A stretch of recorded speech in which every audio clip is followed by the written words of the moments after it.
Mi familia solía creer que habíamos enterrado el pasado, que detrás de la foto enmarcada de un padre que murió en prisión por la justicia, había un dolor que había desaparecido hace mucho tiempo. Un sacrificio que el tiempo había convertido lentamente en leyenda. Nos acostumbramos a vivir en un mundo sin él, cada uno de nosotros aprendiendo a llenar ese vacío a su manera.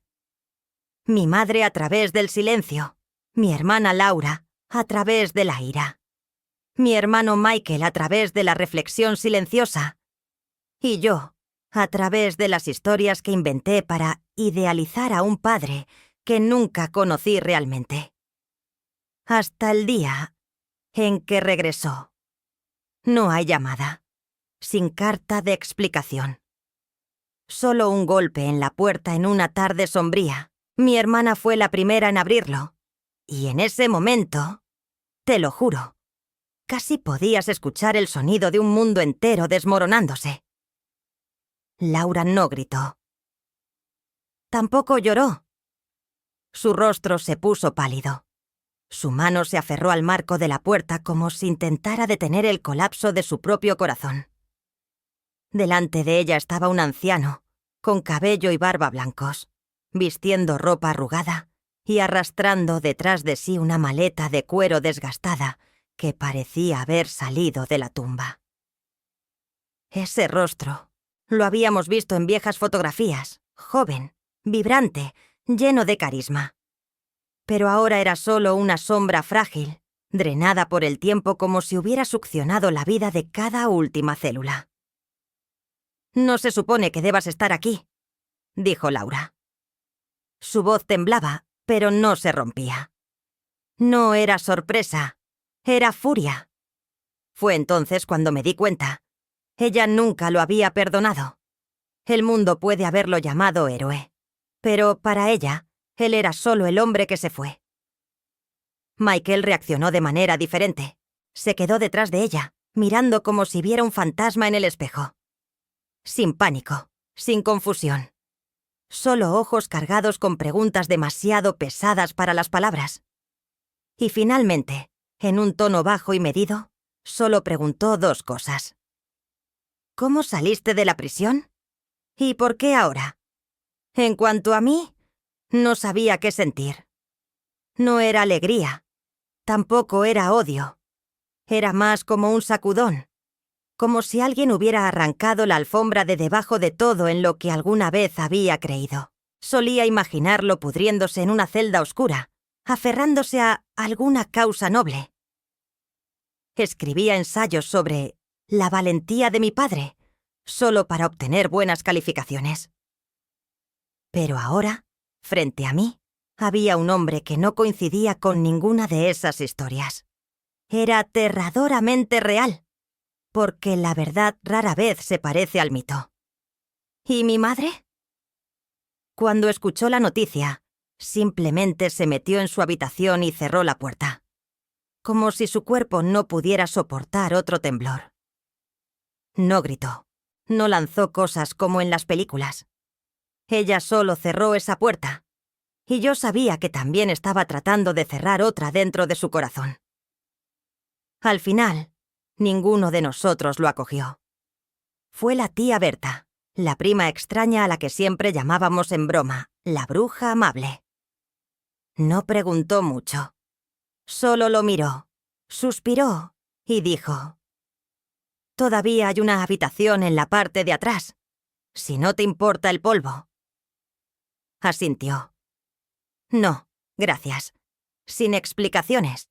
Como si este fuera el capítulo que había estado esperando para entrar durante 20 años.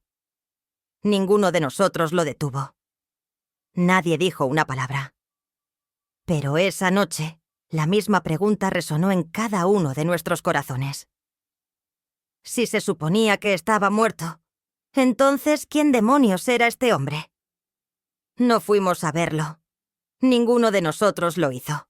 No por odio, sino porque no sabíamos cómo enfrentar a un hombre que alguna vez fue nuestra base, y ahora se había convertido en una pregunta sin respuesta. Vivía tranquilamente en la habitación trasera de la casa de la tía Berta. más como un fantasma errante que como un padre que había regresado. La tía Berta dijo: «No habla mucho.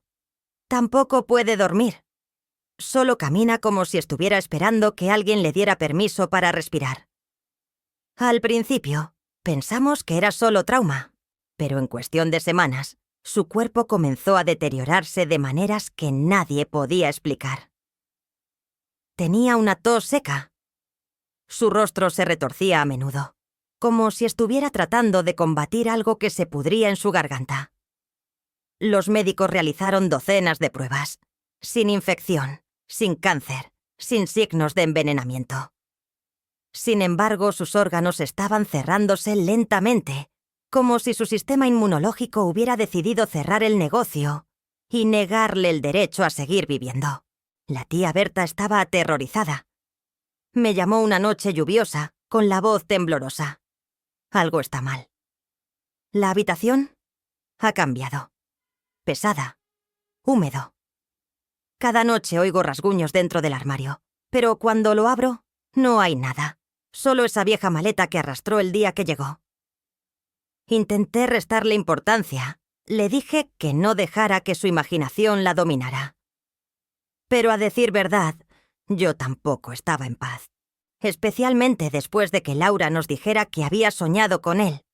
No con el hombre que era ahora, sino con una versión más vieja, de ojos vacíos, sentado en una cama de hierro y extendiendo la mano hacia ella, diciendo: «Perdonar es fácil.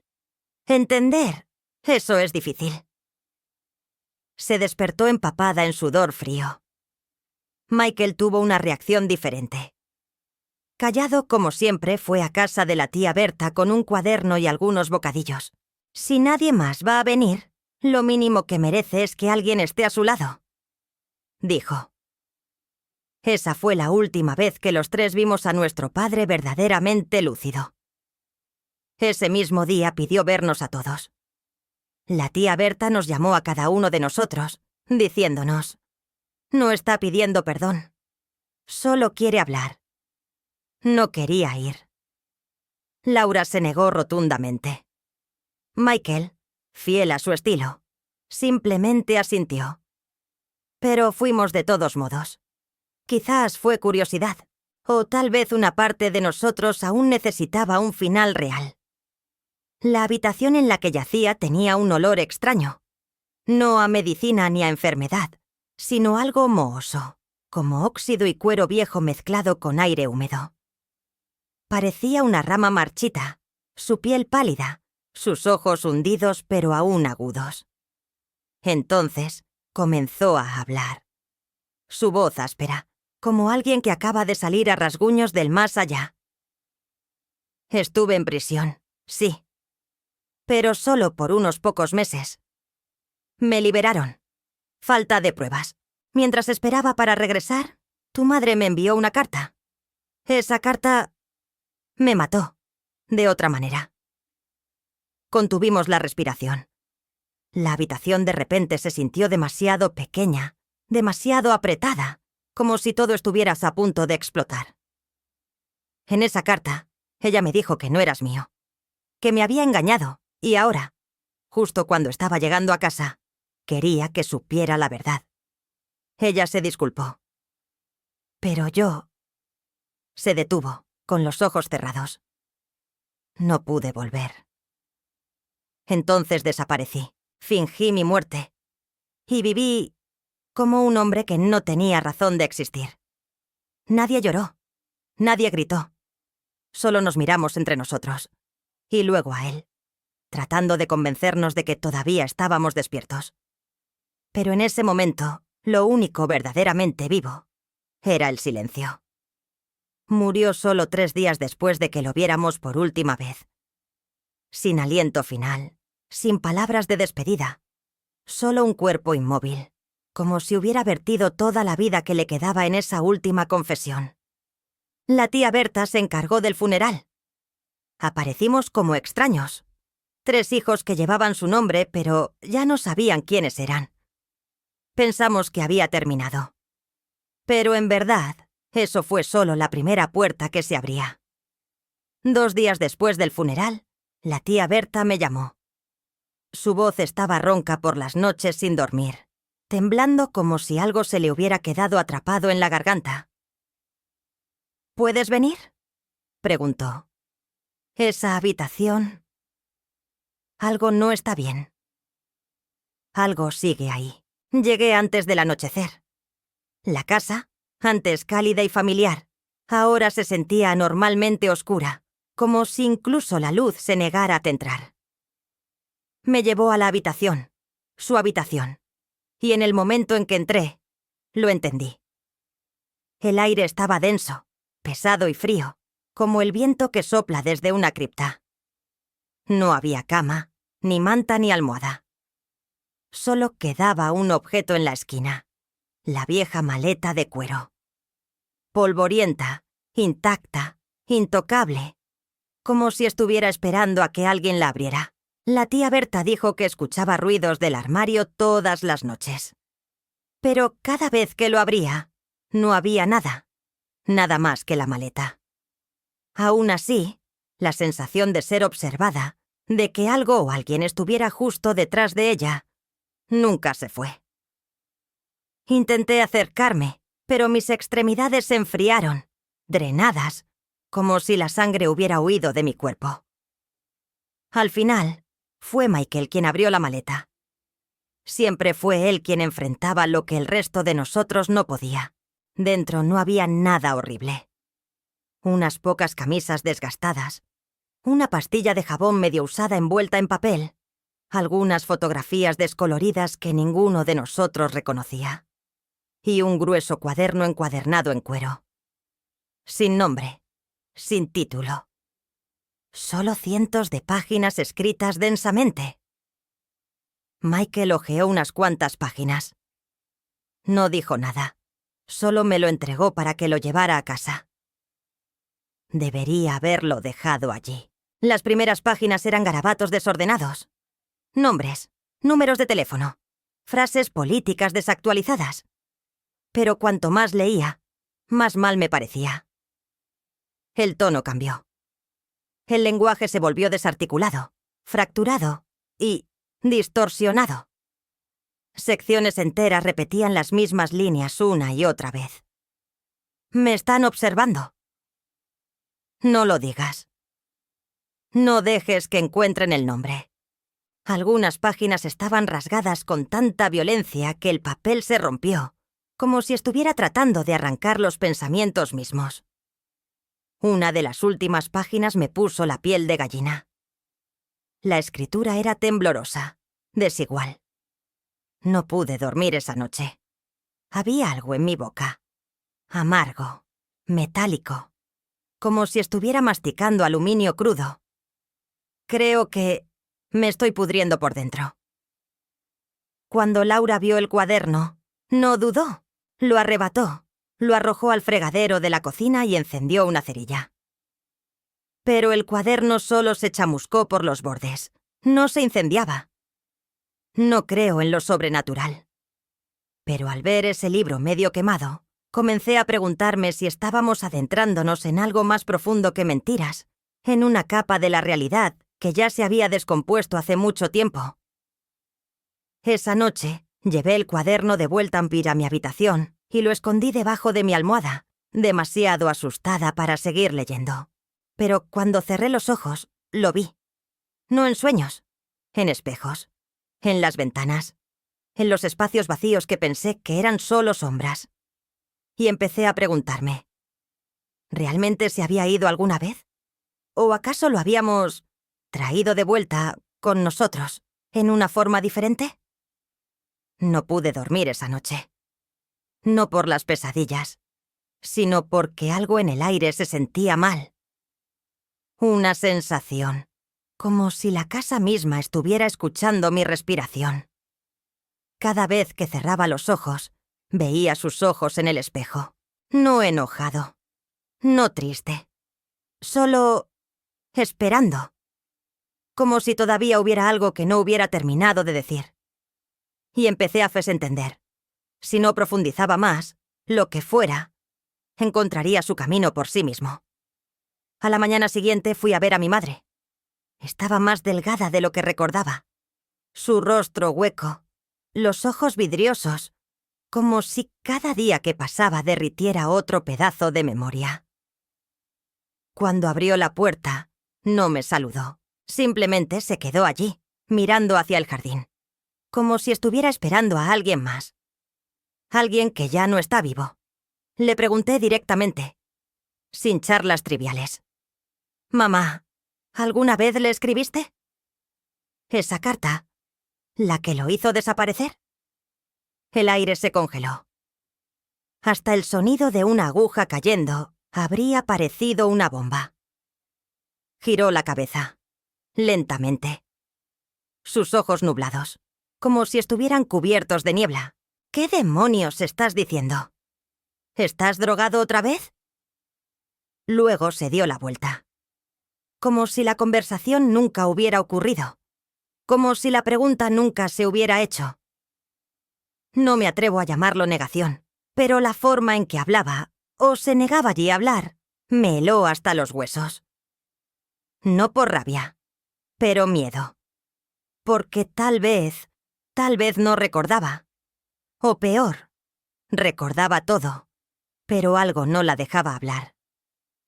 Esa noche, llegué a casa y vi una llamada perdida de Laura. Cuando devolví la llamada, ella estaba sollozando. Michael. Estaba sentado en la bañera, completamente vestido. No herido, pero seguía susurrando lo mismo una y otra vez. «No vuelvas. No vuelvas». Corrí. El apartamento de Laura estaba completamente oscuro, excepto por una tenue luz que salía del baño. Michael estaba sentado allí, con la espalda contra la pared, los ojos bien abiertos, pero completamente vacíos. Su cuerpo no temblaba. Pero algo dentro de él se estaba desmoronando. Tuvimos que llevarlo al hospital. Al día siguiente, el doctor sugirió trasladarlo a un centro de recuperación psiquiátrica. No había hablado desde entonces, ni una palabra, ni siquiera una mirada. Laura, una vez la más fuerte de nosotros, ahora solo una sombra. Colocó un cuaderno sobre la mesa, con las manos temblando. ¿Por qué no se quemó? ¿Por qué cuando lo abrí? Vi cosas que nunca he leído, pero que de alguna manera sé que son reales. Me vi a mí mismo, tan pequeño, de pie junto a mamá. Y él, pero ni siquiera había nacido aún. ¿Cómo podría recordar eso? No sabía cómo responder. Porque yo también había empezado a soñar. Sueños de cosas que nunca existieron. O que no se suponía que existieran. Vi a los tres de pie junto a una cama de hospital. Pero no era esta cama. Y no era este mundo. Se sentía como una versión diferente de la verdad. Viviendo en paralelo, esperando ser desenterrado. El cuaderno sigue en la mesa. He intentado tirarlo, pero algo siempre me detiene. Un susurro, una extraña ráfaga de aire. O simplemente la sensación inquebrantable, que está observando. Ya no somos una familia. Somos tres piezas destrozadas de una historia sin terminar. Una historia cuyo primer narrador, tal vez, no vivió lo suficiente para terminarla. Pero sé esto. Si no llegamos hasta el fondo, lo que aún persista en la casa de la tía Berta, en la mente de nuestra madre, y en los sueños sangrientos que no podemos sacudir, no se detendrá, porque algunas verdades no se pueden enterrar. Y algunos fantasmas no son solo recuerdos. Pensé que me había acostumbrado a la inquietud, acostumbrado al suave sonido del viento silbando en mis oídos, incluso con las ventanas cerradas. Acostumbrada a ver mi reflejo en el espejo guiñarme un ojo. Justo un segundo antes de que pudiera hacer algo. Pero desde que Michael se quedó completamente en silencio, Laura cayó en un agotamiento emocional, y mi madre respondía a cada pregunta con un silencio absoluto. Sabía que algo estaba vivo, o volviendo a la vida, en cada uno de nosotros. Y lo peor, no quería detenerse ahí. Empecé a soñar con la habitación en la casa de la tía Berta, aunque nunca había dormido allí. En esos sueños, todo estaba húmedo, como si hubiera estado empapado en agua durante demasiado tiempo.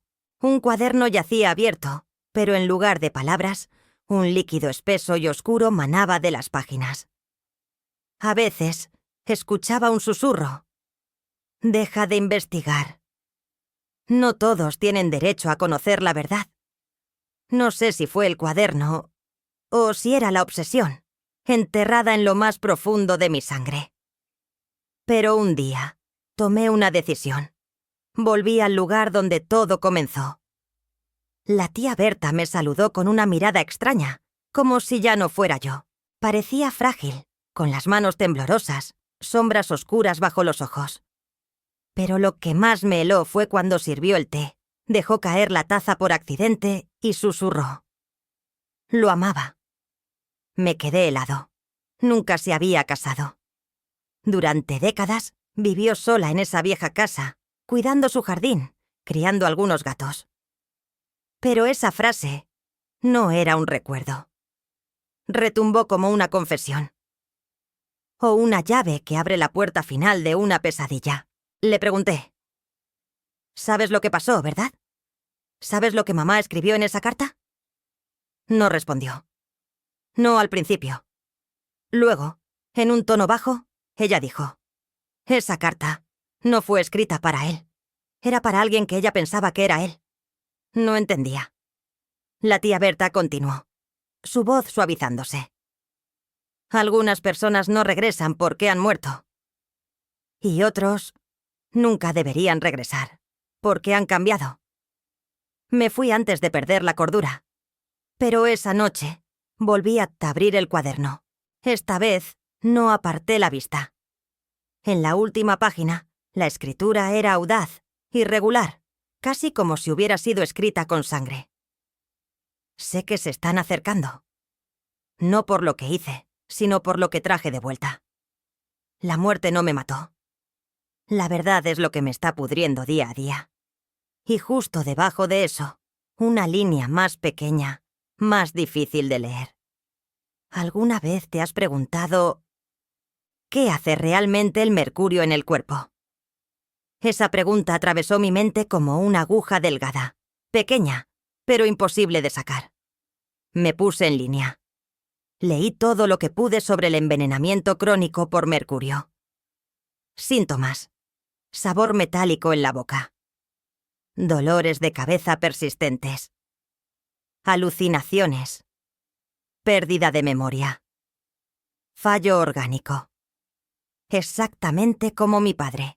¿Qué había pasado durante los 20 años que estuvo ausente? ¿Quién lo envenenó? ¿O se envenenó a sí mismo? ¿Y por qué, de todos los lugares en la Tierra, eligió regresar a esta casa? No tengo las respuestas. Solo una lista creciente de preguntas. Y un cuaderno que se niega a arder. Michael todavía no habla. Laura se mudó sin dejar una dirección. Mi madre mira por la ventana todos los días, como si estuviera esperando que una sombra regrese. Y yo todavía guardo el cuaderno. A veces creo verlo. Mi padre, de pie en la esquina de una calle, reflejado en la ventana de un coche o flotando en sueños medio formados. Pero no viene a pedir perdón. No para explicar. Él viene a recordarme que cuando la verdad se entierra por demasiado tiempo, no muere, fermenta y luego vuelve. Si crees que el tiempo puede curarlo todo, entonces tal vez nunca has vivido con una verdad enterrada. Mi familia no se desmoronó de la noche a la mañana. Nos rompimos, pieza por pieza, por las preguntas que nadie se atrevió a hacer, los recuerdos que nadie se atrevió a revisar, y un padre que no regresó para vivir, sino para terminar algo que nunca se había comenzado adecuadamente. No estoy contando esta historia por compasión. Lo cuento como una advertencia, porque a veces las cosas por las que pasas toda tu vida buscando.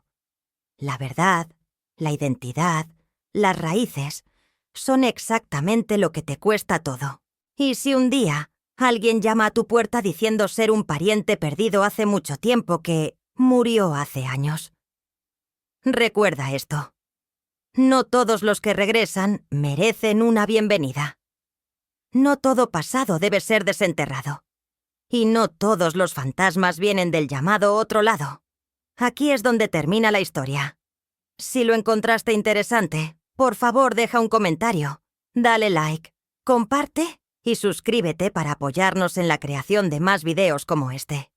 Gracias por escuchar. Adiós y hasta la próxima.